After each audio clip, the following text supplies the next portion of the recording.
मुंबई में 1 अंक तक पहुंची कोविड की मृत्यु संख्या फिर से 2 अंकों में पहुंच गई है। जानकार बताते हैं कि इसका एक प्रमुख कारण लंबे कोविड के अलावा साइटोकाइन स्टॉर्म दिख रहा है। इस लहर में इसका रूप बदला है। लोग रिकवर होने के बाद फिर से अस्पताल पहुंच रहे हैं या फिर कोविड वार्ड में दोबारा आईसीयू वार्ड में शिफ्ट किए जा रहे हैं।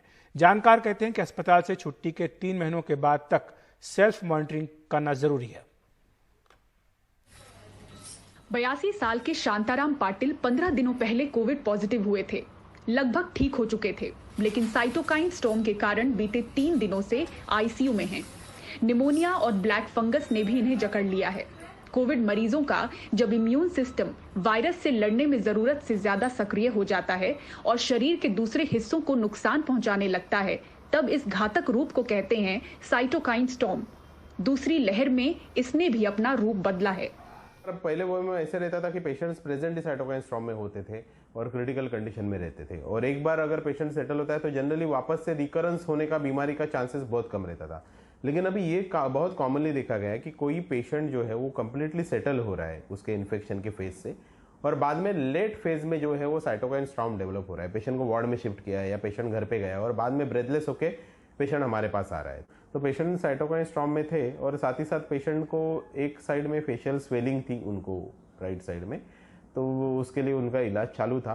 और जब भी हमने पेशेंट का सीटी स्कैन किया, चेस्ट सीटी स्कैन किया, ब्रेन का एमआरआई किया, तभी ये पता चला कि पेशेंट को न्यूमोनाइटिस के साइंस है। पेशेंट के IL-6 लेवल्स जो है वो बढ़े हुए हैं। इंटरल्यूकिन 6 ये एक साइटोकाइन रहता है और ये जो लेवल है वो बढ़ी हुई है।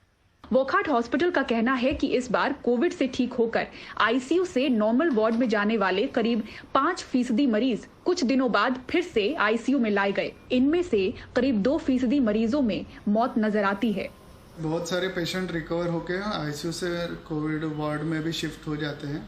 उसमें से हमने देखा है कि 3 to 5% पेशेंट्स में कभी कभी फिर से ये सिम्टम्स बढ़ जाते हैं और वो उनको वापस आईसीयू में भर्ती करना पड़ता है, या फिर कुछ केसेस में जो 1 to 2% केसेस में डेथ भी हो जाती है। 40% तक पेशेंट्स ऐसे हैं जो लॉन्ग टर्म वेंटिलेटर पे है, यानी 1 महीने से ऊपर उनको वेंटिलेटर पे हुआ है।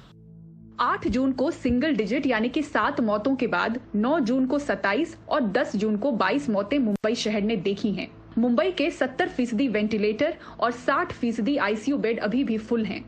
शहर में 1100 क्रिटिकल कोविड मरीजों का इलाज चल रहा है।